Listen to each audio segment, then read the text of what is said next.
cuando se decide mi salida, bueno, no sé si, qué delirio de pronto de persecución, pero se sacó a los técnicos, a los informáticos. Mire, sale el gerente general.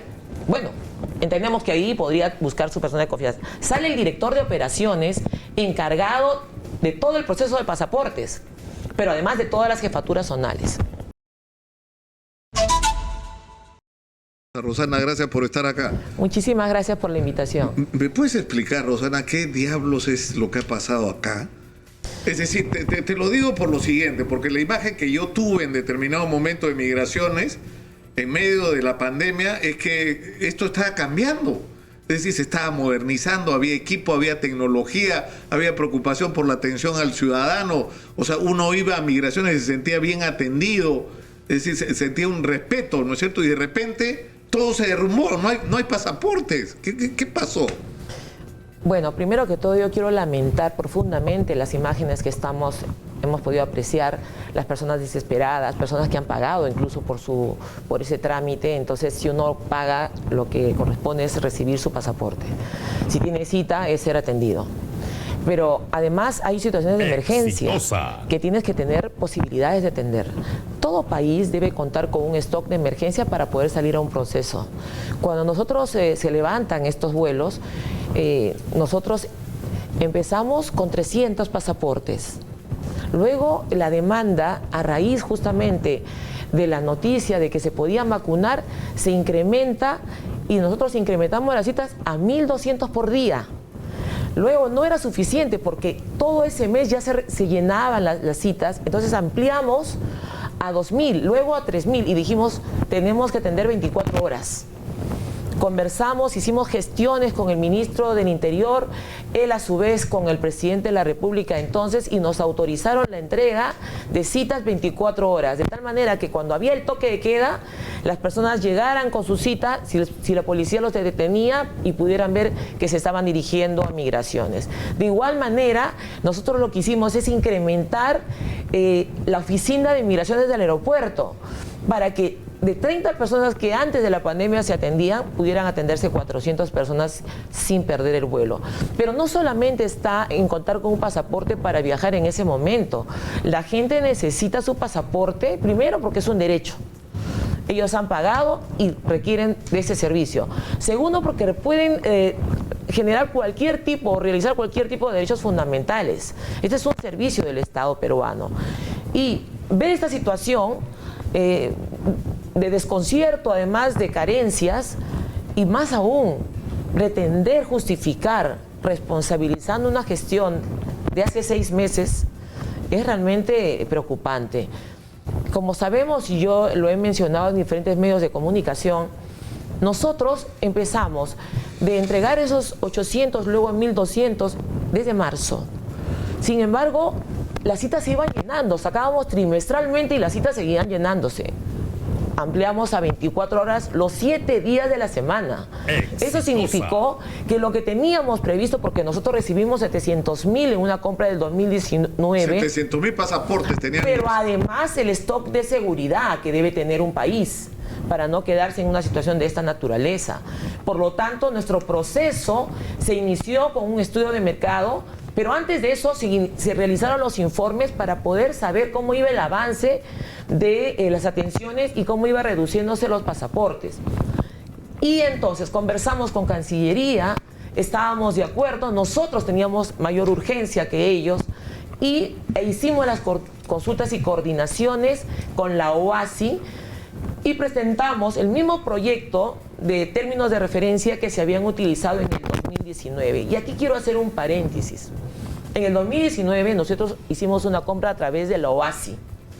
Y este proceso duró en un breve plazo, pero además el estimado, el estudio de mercado fueron de 20 millones por 700.000 pasaportes. El proceso de compra, cuando ya se presentan las ofertas técnicas, ya no ponen 20 millones, ganó el que puso 12 millones. Porque son estimaciones, no podemos decir... O sea, gastaste 8 millones menos de los que tenías proyectado en gastar. Estimado. Lo que habías estimado. Efectivamente. Entonces, cuando teníamos la pandemia, nosotros estábamos debidamente abastecidos. Mire, que, digamos, esta situación... Rosana, tenemos que ir a la pausa. Tenemos que ir a la pausa porque yo creo que esto le interesa mucho a la gente para entender qué es lo que está pasando ahora, ¿no? Porque cuando tú sales o te sacan, para ser más precisos, una de las cosas que se dicen es que el procedimiento que tú habías seguido había sido incorrecto y que estamos pagando de más. Se está pagando como 2 millones de soles de más. 6 millones. Y se paró el proceso. Por eso es lo que queremos entender. ¿Qué fue lo que pasó ahí? Vamos a la pausa y regresamos con Rosana del Águila. Estamos en Exitosa, 11 años integrando al Perú, y está en nuestros estudios Rosana del Águila, ex superintendenta nacional de migraciones, a quien se ha pretendido responsabilizar de la crisis que hay en este momento porque no hay pasaportes. Ahora, tú nos estabas contando, Rosana. Es decir, se produce un boom, ¿no es cierto?, con el tema de los pasaportes, luego que empiezan a levantarse las restricciones en la pandemia. Y ustedes hacen un proceso de contratación donde lo que, digamos, proyectan son 20 millones para gastar y terminan gastando 12 millones. No, yo quisiera precisar. Antes de la pandemia nosotros hicimos un proceso con un estudio de mercado y esos términos de referencia se llevaron a cabo por OASI. De esos 20 millones del estudio de mercado, porque las empresas ponen precios pero en realidad no son ofertas todavía, son estimaciones. ¿Cuándo ya empieza a hacer una oferta? Cuando se presentan al proceso, sale con esa estimación, se abren los sobres sellados con las ofertas económicas, y en este caso, en el 2019, por 700,000 pasaportes llevados en OASI, nosotros pagamos 12 millones.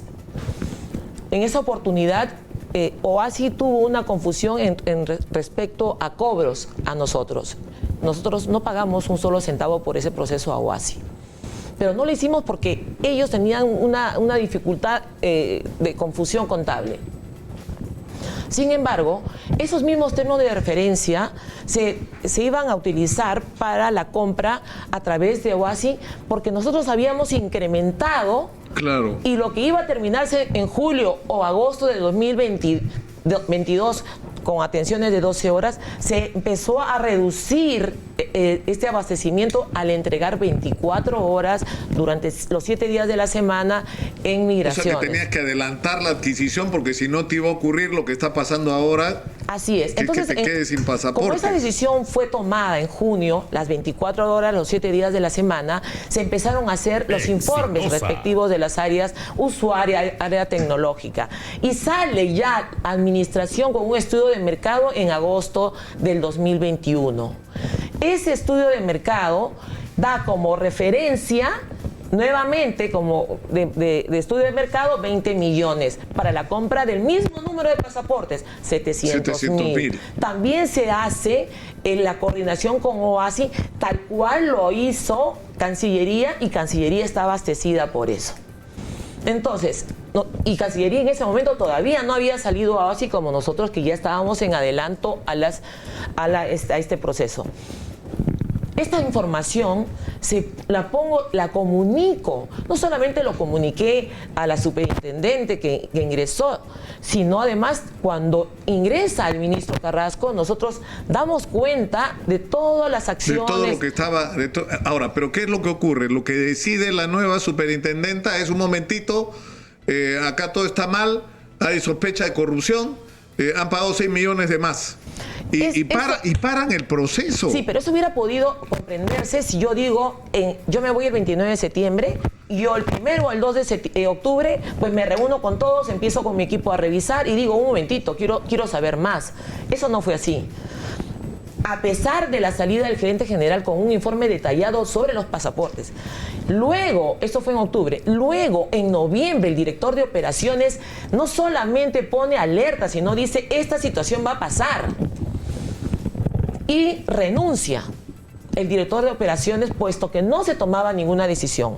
Después de su renuncia, salen al proceso, pero no un proceso de OASI, que este proceso de OASI o de una organización internacional acorta tiempos, porque no hay apelaciones, pero hay una serie de condiciones y te da los pasaportes lo más pronto posible, ¿no? Dentro de esos plazos ya nosotros estimábamos que en enero estábamos abastecidos para seguir atendiendo a las 24 horas. Pero ¿qué sucedió? la señorita sale a medios, se va al Congreso, el gerente general también lo hace en varias oportunidades y ellos dicen que están debidamente abastecidos, cuando nosotros habíamos emitido informes y en la entrega de cargos se indica la necesidad de entrar a este proceso. Pero no lo hacen en el momento, se esperan hasta noviembre. ¿Y qué cosa pasa en noviembre? Salen con ese estimado y observan uno de estas personas diciendo, de estos posibles proveedores, indicando que esos términos de referencia del 2019 utilizados en este 2022 estaban direccionados para que gane alguien. Así es. Entonces, ¿qué pasa? Se va a OCE. Se eleva ya en diciembre a OCE para que OCE evalúe. Ya no estaba, yo ya no estaba el superintendente y tampoco en mi equipo técnico como para imaginar siquiera que nosotros estábamos interviniendo. Pasa en OCE un mes. OCE indica que no había direccionamiento. Ojo con eso, no había direccionamiento. Entonces, ¿qué sucede? Recién se empiezan a abrir las ofertas técnicas a fines de enero de este año. Y eso ha significado, de acuerdo a los términos de referencia, que el proceso iba a tener una serie de acciones previas que son ajustar, verificar que el pasaporte no vaya a tener, porque cuando se confeccionan pasaportes, se tiene que ver que el sistema lo lea. Ahora, hay algo que es cuestión de cultura general. El mundo está sufriendo de diversos desabastecimientos como es el cobre. El chip de un pasaporte electrónico se hace de cobre. Por lo tanto, nosotros ya estábamos en cola en ese momento para poder iniciarse porque se sabía que nosotros íbamos a salir. Pero lo increíble es que en realidad es una responsabilidad. Es decir, si se hubiera seguido con el proceso que ustedes habían iniciado, no estaríamos en esta situación. No estaríamos. Es más, fíjese usted, cuando yo salgo en el 29 de septiembre, ya habían las citas copadas hasta diciembre y la gente seguía pidiendo pasaportes. Por lo tanto, lo que correspondía, como hacíamos nosotros, sacar nuevamente en octubre 3 meses más, o sea, enero, febrero, marzo, citas de 24 horas, porque ya iban a estar debidamente abastecidos. ¿Qué sucedió? El proceso se llevó a cabo. Se fue con un estimado de 20 millones, pero se paga 14 millones. Es decir, o sea, para empezar, pagan más que ustedes. Así es. Pero la superintendente, Marta Cecilia Silvestre Casas, sale a un programa en marzo, creo que el 2 o 3 de marzo, sale al programa y dice, en RPP, con Jaime Chincha, yo he tenido un proceso sobrevalorado. En términos generales, ese es un proceso corrupto. Porque cualquier acción de sobrevaloración es corrupción y es delito. Por lo tanto, lo que correspondía, si estaba segura de lo que estaba diciendo, era denunciar inmediatamente en octubre esa situación para que todos podamos intervenir y poder defendernos. Pero no pasa eso. Es más, no inicie siquiera un proceso sabiendo que está saliendo tardíamente a una compra directa. Nosotros no salimos a una compra directa porque estábamos dentro de nuestros plazos para obtener esa cantidad de pasaportes. Pero lo que nos estás contando es increíble. Es decir, pararon un proceso que al final resulta que por todas las conclusiones no había ningún indicio de corrupción. En segundo lugar, hicieron un proceso que terminó costándonos más que el que cuestionaron. Se demoraron en hacerlo. No tenemos abastecimiento en este momento, nos hemos quedado sin pasaportes. Es decir, no tenemos pasaportes en este momento. Así es, no tenemos pasaportes, pero además hay un problema. Que se está, cuando se decide mi salida, bueno, no sé si, qué delirio de pronto de persecución, pero se sacó a los técnicos, a los informáticos. Mire, sale el gerente general. Bueno, entendemos que ahí podría buscar su persona de confianza. Sale el director de operaciones encargado de todo el proceso de pasaportes, pero además de todas las jefaturas zonales. Además, sacan a todos los directivos de tecnología, que son los que están revisando que no haya caídas, que si hay un problema, una demora, inmediatamente llamar a mantenimiento, porque uno tiene que pagar mantenimiento. No nos olvidemos que, como si bien ha dicho el señor actual superintendente, que los equipos son desfasados. Bueno, serán desfasados en el sentido de que si uno quiere comprar equipamiento no te van a vender el equipamiento del 2016. Lo que va a suceder es que tienes que salir a un proceso para poder actualizar tu equipamiento. Pero eso no significó que hubieran caídas. Claro, no hay ninguna relación. Es igual que uno quiere o sea, un lo que ha pasado no es que las máquinas que tenían que imprimir fallaron, no, lo que pasa es que no hay pasaportes, no están ¿cómo le llaman? Las libretas. No hay pasaportes, pero tampoco hay capacidad técnica para poder levantar cualquier tipo de caídas. Y fíjese usted. ¿Y eso por qué? Porque sacaron a la gente calificada. A los técnicos. Sí, Migraciones es una institución líder en transformación digital en el país, líder. Ganamos los premios nacionales, 38 ISOs. El proceso de pasaporte tenía el ISO de seguridad de la información, de gestión de la calidad y de antisobornos. O sea, estaba debidamente certificado. Pero no pasa eso. Entonces, recién en realidad, el documento donde se firma y donde se empieza la marcha blanca ha sido en febrero. O sea, no es que en noviembre empecé, no. En noviembre trataste de hacer algo que fue detenido por una observación que se fue hasta la OCE, demoró un mes, recién en enero a fines sale. Pero lo peor de todo es que, mire, una persona debe ser responsable de sus actos. Es hidalgo decir me equivoqué. Y bueno, voy a ver cómo remedio esto. Pero lo que no se puede decir es ir al Congreso, ir a medios de comunicación, decir que sí están abastecidos. Que era falso. Decir que han bajado las horas de atención porque la gente está cansada. Migraciones tenía 3 horarios de atención, o sea, cada grupo trabajaba 8 horas y trabajábamos 24 horas, inclusive en pleno toque de queda. Por lo tanto, el usuario se iba, si la policía lo detenía, miraban el código fuente. Claro, eso ya lo... Entonces, ahora, el problema es que tú no le puedes atribuir a otros como se está haciendo lo que son responsabilidades propias, porque... O sea, y no puedes poner a conducir un organismo tan importante que ha logrado tales niveles de avance tecnológico a personas que no están calificadas, porque pagan las consecuencias, las estamos pagando ahora. Así es. O sea, es falso eso de que yo ahorré 6 millones, es totalmente falso. Aquí son estimados y salió un proceso que ganó por 14 millones. Pero el tema es la entrega de esos lotes. Ayer hemos escuchado al superintendente decir, he conseguido que nos adelanten. Pues fíjense, nosotros emitimos, en este caso yo en particular, cuando escuché estas acusaciones difamatorias, envié un documento al ministro actual del Interior, adjuntando todos los documentos probatorios para que él tome las iniciativas respectivas. A su vez, ese mismo día, puede ser coincidencia o puede ser que a raíz de ese documento, el Premier Aníbal Torres emite un documento a Cancillería indicando que de esos 40.000 pasaportes que ellos habían adquirido y que estaban abastecidos, habían recibido parte de su compra, sea trasladada a Migraciones porque se requerían pasaportes. Pero acá hay un problema. Lamentablemente, tampoco el Premier tuvo el suficiente asesoramiento para entender que no se trata de hojas, pues, o de cuadernos, no sé, se trata de un pasaporte electrónico. Luego del 11 de septiembre, los mecanismos de seguridad han significado mucha exigencia. Tal es así que la Unión Europea, para poder levantar la exigencia de la visa Schengen, que ha permitido que miles de peruanos viajen a Europa sin visa. Sin visa, es por ese pasaporte, ¿no? Entonces, ¿qué ha sucedido? Pensar ahora que vamos a poder rivalidar con poner un papelito o vamos a poder entrar, podría significar la pérdida de ese beneficio. Entonces, ¿pero qué hacemos ante estas circunstancias? Hay niños, hay personas adultas mayores y hay enfermos, hay personas que tienen que irse por trabajo, por educación, por infinidad de cosas, que están en esta situación calamitosa que no existió en nuestra gestión.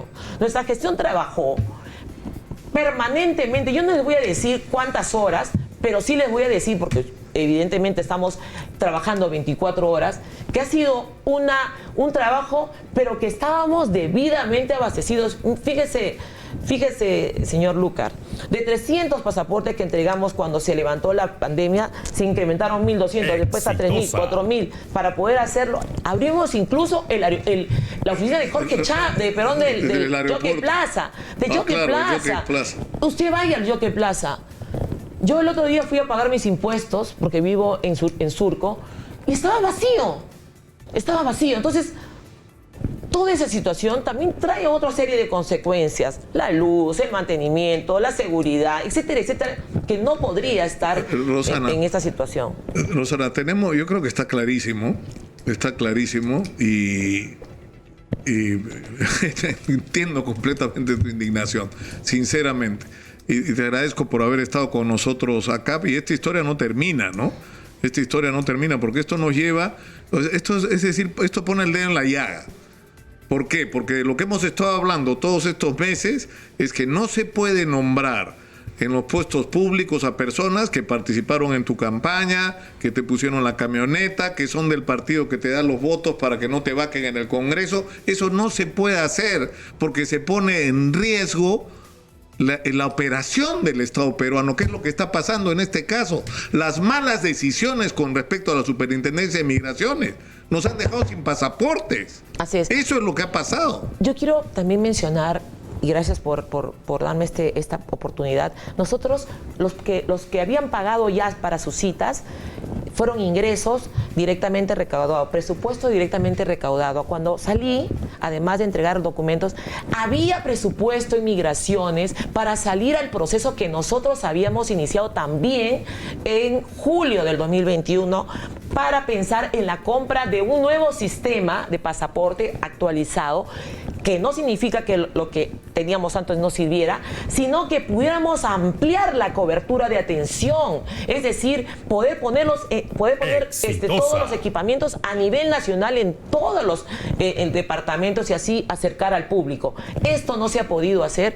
Esto el señor ha salido, yo he pedido que el señor se rectifique, porque habla de obsolescencias, habla de caídas de sistema, pretende de esa manera, por lo menos así lo he sentido yo, que somos responsables de haber mantenido un equipamiento. No nos olvidemos que hemos estado en pandemia. Pero más allá de eso, existe documentación de un proyecto de inversión pública también coordinado a las condiciones con OASI, que fueron elevados al ministro del Interior como proyecto de inversión pública. Es decir, lo menos que yo como superintendente debo hacer es preguntar: ¿hay algún proceso de compra de un nuevo sistema? ¿Se está haciendo alguna indagación? No, en absoluto. Sale uno al medio y empieza nuevamente a decir cosas que no obedecen a la exactitud de la situación. Rosana, tenemos que terminar por hoy. Te agradezco infinitamente por estar con nosotros hoy. Muchas gracias. Y por lo menos has tenido la posibilidad de darnos información y de paso de fogarte un poco, porque lo que han hecho contigo en estos días ha sido, desde mi punto de vista, absolutamente irresponsable. Porque el echarle la culpa a otros de los propios actos y negligencias y omisiones de uno, lo que hace es que no resuelvas el problema. Ha llegado un pequeño lote. Ojalá eso sirva por lo menos, y me parece bien. El Premier, efectivamente, han habido documentación. Creo que están buscando soluciones del más alto nivel. Y eso me parece importante y saludo por eso. Muchas gracias a Rosana del Águila, es Superintendente Nacional de Migraciones.